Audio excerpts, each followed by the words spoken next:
بسم اللہ الرحمن الرحیم۔ سورہ مائدہ آیت 24 میں اللہ کہتے ہیں، پھر قوم نے کہا، اے موسیٰ، بے شک ہم تو وہاں ہرگز نہیں جائیں گے جب تک وہ وہاں ہیں، تو آپ اور آپ کا رب دونوں جاؤ اور لڑو، ہم تو یہی بیٹھے ہوئے ہیں۔ اب جیسے کہ آپ دیکھ سکتے ہیں پچھلے ایپیسوڈز میں اللہ بار بار ایک چیز کا ہمارے ساتھ ذکر کرے، اور وہ یہ ہے کہ پچھلی امت کی طرح بیہیو نہ کرنا، ان کے راستے پر نہ چلنا۔ اب یہاں پر آیت 21 سے 24 اللہ ایک اور بہت اہم پیغام ہمیں دے رہے ہیں، اور وہ یہ ہے کہ آسانی میں اور کمفرٹ میں بربادی ہے۔ اب یہ پیغام کہاں پہ لکھا ہوا ہے؟ جب بنی اسرائیل فرعون سے آزاد ہوئے تو اللہ نے ان کو فرقان دکھایا۔ انہوں نے دیکھا کہ سمندر کے دو حصے ہو گئے ہیں، اور پھر ان کی آنکھوں کے سامنے فرعون اور اس کا لشکر غرق ہو گیا۔ یعنی انہوں نے بہت بڑا معجزہ دیکھا، وہ چیز دیکھی جو وہ کبھی سوچ بھی نہیں سکتے تھے، اور اس کے بعد اللہ نے ان کو آزادی دے دی، اور بلکہ آزادی کے ساتھ ساتھ اللہ نے ان کا سٹیٹس میں بھی اضافہ کر دیا، وہ ایک قوم سے امت بن گئے۔ اللہ نے ان کو تورات دی، ایک شریعت دی، اور پھر ان کو لیڈرز بنا دیا، یعنی ان کا کام تھا دین کو سمجھنا، دین کو پھیلانا اور اس کو قائم کرنا۔ اب ظاہر ہے دین کو قائم کرنے کے لیے قوم کے پاس ایک زمین ہونی چاہیے، ایک اپنی زمین جہاں پر وہ دین کو فالو کر سکے اور شریعت کو امپلیمنٹ کر سکے، اور اسی بہانے باقی لوگوں کو بھی دکھا سکے کہ اسلام کیا ہے۔ لہٰذا اللہ نے ان کو یہ خوشخبری دی کہ ان کے لیے ایک زمین پہلے سے تیار کر کے رکھی ہوئی ہے، اور وہ ہے فلسطین، ایک ایسی زمین جہاں پر وہ کھل کے عبادت بھی کر سکتے ہیں اور دین کو قائم رکھ سکتے ہیں۔ اسی لیے فلسطین کو پرومسڈ لینڈ کہا جاتا ہے، یعنی یہ ایک زمین تھی جو اللہ نے بنی اسرائیل کے لیے ریزرو کر کے رکھا ہوا تھا۔ لیکن اس وقت فلسطین میں پہلے سے ایک قوم موجود تھی جو بہت طاقتور بھی تھے اور بہت سرکش بھی تھے۔ اللہ نے بنی اسرائیل کو یہ حکم دے دیا کہ وہ جہاد کرے اور اس زمین میں داخل ہو جائیں۔ اگر وہ اللہ کی راہ میں جہاد کریں گے تو اللہ پہلے سے ان سے وعدہ کرے تھے کہ جیت ان کی ہوگی، کیونکہ وہ زمین پہلے سے انہی کے لیے تیار کر کے اللہ نے رکھا ہوا ہے۔ یعنی فلسطین پرومسڈ لینڈ اس لیے ہے کیونکہ اللہ نے پرومس کیا تھا بنی اسرائیل سے کہ اگر آپ جہاد کرو گے تو یہ زمین آپ کی ہوگی، لیکن اگر آپ جہاد نہیں کرو گے اور آپ دشمن سے گھبرا کے بھاگ جاؤ گے تو پھر اللہ آپ کا ساتھ نہیں دے گا۔ اب جیسے موسیٰ علیہ السلام نے اپنی قوم کو اللہ کا یہ حکم سنایا تو ان کی قوم نے فوراً اس بات پر شکایت کی کہ جو قوم پہلے سے فلسطین میں موجود ہے وہ تو بہت طاقتور ہے اور بہت سرکش ہیں، تو یہ تو کبھی ان سے مقابلہ کر ہی نہیں سکتے۔ لہٰذا انہوں نے موسیٰ علیہ السلام سے یہ کہا کہ آپ اور آپ کا رب جا کے لڑے، ہم ادھر ہی بیٹھے ہوئے ہیں، اور جب وہ لوگ وہاں سے چلے جائیں گے پھر ہم اس زمین میں داخل ہوں گے۔ بلکہ آپ یہ دیکھ سکتے ہیں کہ آیت 23 میں اللہ دو لوگوں کا ذکر کرتے ہیں جو اللہ سے ڈرتے تھے اور بہت نیک تھے، وہ بلکہ اپنی قوم کو سمجھانے کی کوشش کر رہے تھے۔ اب اولڈ ٹیسٹمنٹ یا تورات کے مطابق ان دو بندوں کا نام تھا جوشوا اور کیلب، اور جیسے کہ آپ آیت 23 میں دیکھ سکتے ہیں وہ اپنی قوم کو یہ سمجھا رہے تھے کہ فلسطین کے مین دروازے سے داخل ہو جاؤ، مین گیٹ سے داخل ہو جاؤ، اور لازماً جیت آپ کی ہوگی، اللہ پر توکل رکھو۔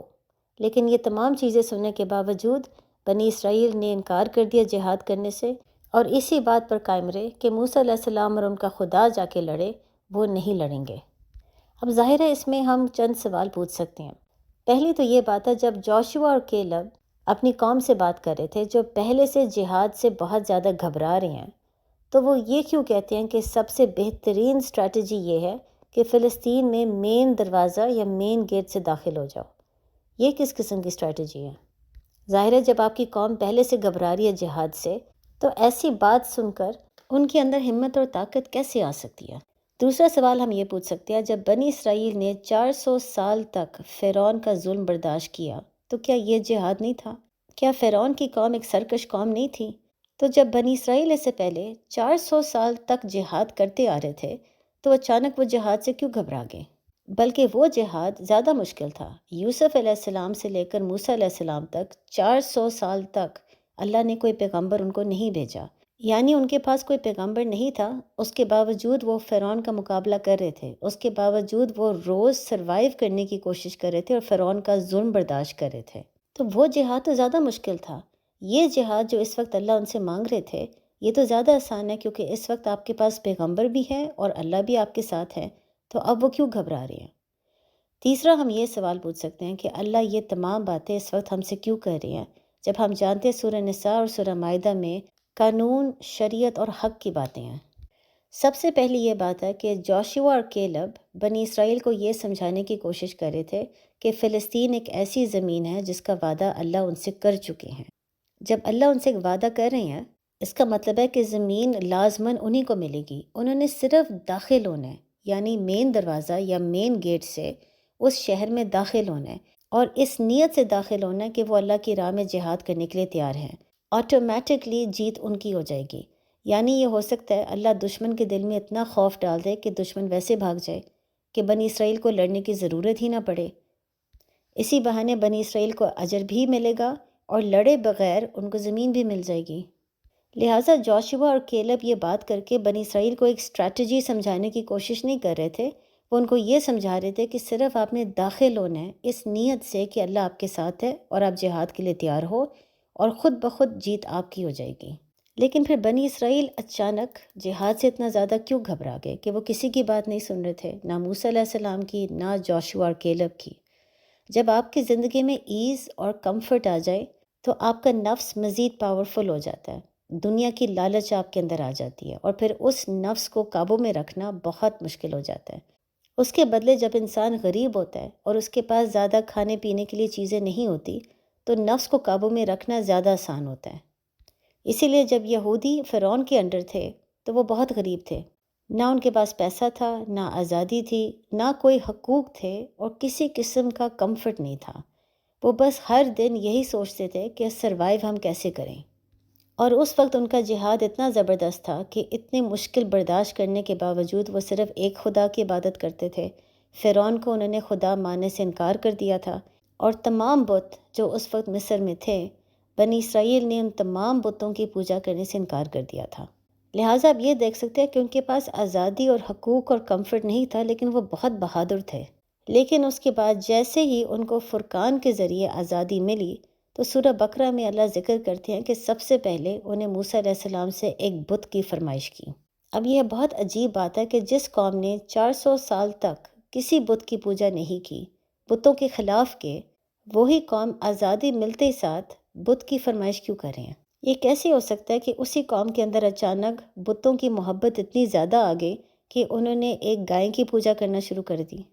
پھر اس کے بعد جب ان کو جہاد کا حکم دیا گیا اور ان سے وعدہ کیا گیا کہ اگر وہ جہاد کریں گے تو لازماً جیت ان کی ہوگی، تو وہی قوم جس نے 400 سال تک جہاد کیا، اچانک وہ جہاد سے گھبرانا شروع ہو گئے۔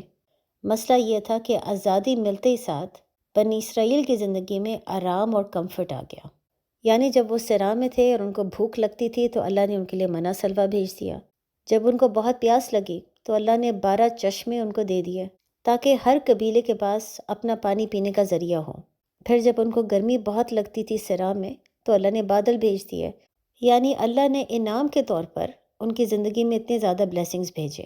جس قوم نے اتنا مشکل وقت گزارا، اللہ اب اسی قوم کو آرام دے رہے تھے، لیکن بجائے اس کے کہ وہ اللہ کا شکر ادا کرے، بنی اسرائیل نے ان نعمتوں کو فار گرانٹڈ لے لیا تھا، اور پھر لالچ میں آ کے وہ مزید اللہ سے کمفرٹ مانگنے کی کوشش کر رہے تھے۔ یہی وجہ ہے کہ جس قوم نے 400 سال کے لیے جہاد کیا، اب وہی قوم کے لیے جہاد بہت مشکل ہو گیا۔ وہی قوم کہنا شروع ہو گئی کہ وہ انتظار کریں گے اللہ اور اس کا رسول جا کے جہاد کریں۔ بلکہ یہ بھی یاد رکھے، جب آپ کی زندگی میں بہت زیادہ آرام اور کمفرٹ آ جائے تو انسان کے پاس ایکسٹرا ٹائم ہوتا ہے، اور جب وہ اس کو صحیح طریقے سے استعمال نہیں کرے گا تو پھر وہ شیطان کے وسوسوں کی وجہ سے غلط چیزیں سوچنا شروع ہو جائے گا۔ یعنی جب انسان بالکل فارغ ہوتا ہے اور اس کے پاس سوچنے کا بہت وقت ہوتا ہے، تو اگر وہ صحیح چیزیں نہیں سوچے گا، دین کے بارے میں چیزیں نہیں سوچے گا، تو بہت چانسز یہی ہیں کہ وہ غلط راستے پہ جانا شروع ہو جائے گا، اور یہی بنی اسرائیل نے کیا۔ کبھی وہ یہ سوچنا شروع ہو گئے کہ بت ہونے کے کتنے فائدے ہو سکتے ہیں، اور کبھی وہ یہ سوچتے کہ جہاد کے لیے اللہ اور اس کے رسول ہیں تو یہ خود کیوں جہاد کریں۔ اور پھر آخر میں ہم یہ پوچھ سکتے ہیں کہ اللہ یہ تمام باتیں ہمارے ساتھ اس وقت کیوں شیئر کر رہے ہیں؟ اللہ ہمیں اس کے ذریعے یہ یاد کروا رہے ہیں کہ ایک امت ہونے کے ناطے جب ہم آرام اور کمفرٹ کے پیچھے بھاگیں گے، دنیا کے پیچھے بھاگیں گے، تو ہم لازماً اپنا مقصد بھول جائیں گے۔ ہمیں اس وقت جہاد اور اسلام بہت مشکل لگنا شروع ہو جائے گا۔ لہٰذا آزمائش اور امتحان میں خیر ہے۔ جب انسان مشکل میں ہو تبھی اس کا اسپریچول کنیکشن اللہ کے ساتھ مضبوط ہونا شروع ہو جاتا ہے، تبھی اس کی روح اسٹرانگ ہو جاتی ہے۔ ساتھ یہ مت بھولیں کہ اس وقت جب یہ آیتیں نازل ہو رہی تھی تو مسلمانوں کے پاس امت تو تھی مدینہ میں، لیکن ابھی تک انہوں نے مکہ کو فتح نہیں کیا ہوا تھا، اور بالکل فلسطین کی طرح اس وقت مکہ میں بھی سرکش لوگ تھے جن کا نام تھا قریش۔ لہٰذا جیسے اللہ نے بنی اسرائیل کو حکم دیا کہ فلسطین میں داخل ہو جاؤ، اسی طرح اللہ نے مسلمانوں کو بھی حکم دیا کہ مکہ میں داخل ہونا بہت ضروری ہے۔ اگر اس وقت فلسطین بنی اسرائیل کے لیے ایک بہت اہم زمین تھی، تو اسی طرح مکہ بھی اس وقت مسلمانوں کے لیے بہت اہم تھا کعبہ کی وجہ سے۔ کعبہ توحید کو سمبلائز کرتا ہے، لیکن اس وقت کیونکہ کعبہ میں بہت زیادہ بت تھے، ان بتوں کو ختم کرنا بہت ضروری تھا۔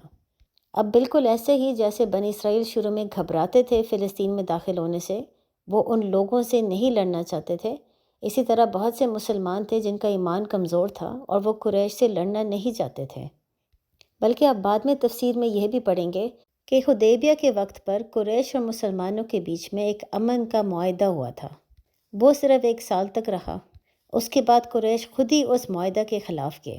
بعد میں ابو سفیان جو اس وقت قریش کے لیڈر تھے، وہ مدینہ آئے نبی محمد صلی اللہ علیہ وآلہ وسلم سے معافی مانگنے کے لیے، اور اس نیت سے کہ ایک نیا امن کا معاہدہ بنا سکیں۔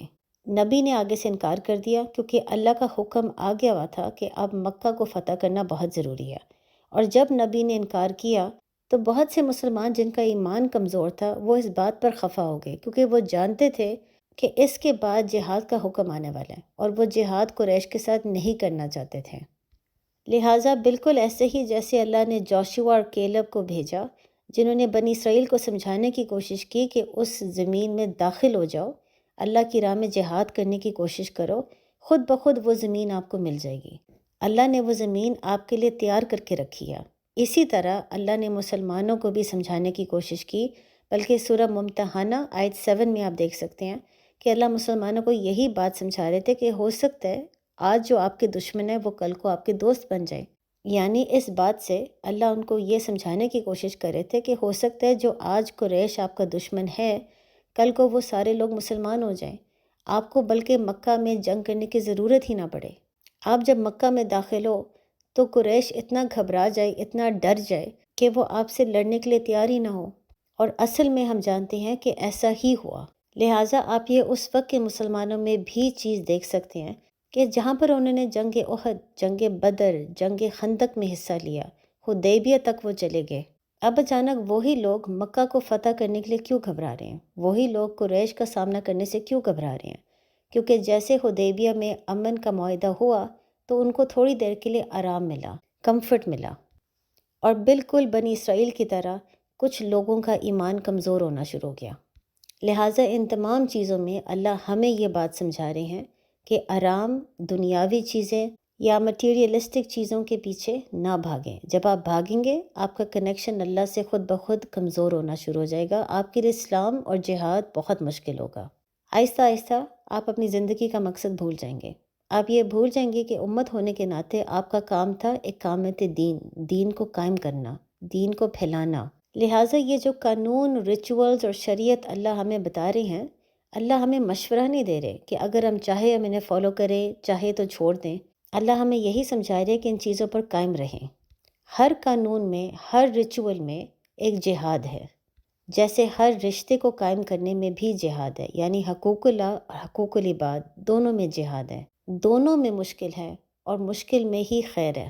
اس کے بدلے شیطان ہمیں بے وقوف بنا کے یہ سمجھانے کی کوشش کرتا ہے کہ دنیا کے پیچھے بھاگنا، آزادی، عیش اور آرام، ان چیزوں میں انسان کی خوشیاں ہیں، ان چیزوں میں خیر ہے، لیکن حقیقت یہ ہے کہ جو انسان دنیا کے پیچھے بھاگتا ہے وہ آخر کار ڈپریشن میں چلا جاتا ہے۔ پچھلی امت نے بھی یہی کیا تھا، جس کی وجہ سے اللہ کا عذاب ان پر آ گیا تھا۔ لہٰذا یہی وجہ ہے کہ نبی محمد صلی اللہ علیہ وآلہ وسلم نے اپنی امت سے یہ کہا تھا کہ ان کو اس چیز کا فکر، اس چیز کا ڈر نہیں ہے کہ ان کی امت کو غربت کا سامنا کرنا پڑے گا۔ ان کو اس دن کی فکر ہے جب ان کی امت کو اللہ دولت دے دے گا، وہی دولت جو اللہ نے پچھلی امت کو دیا۔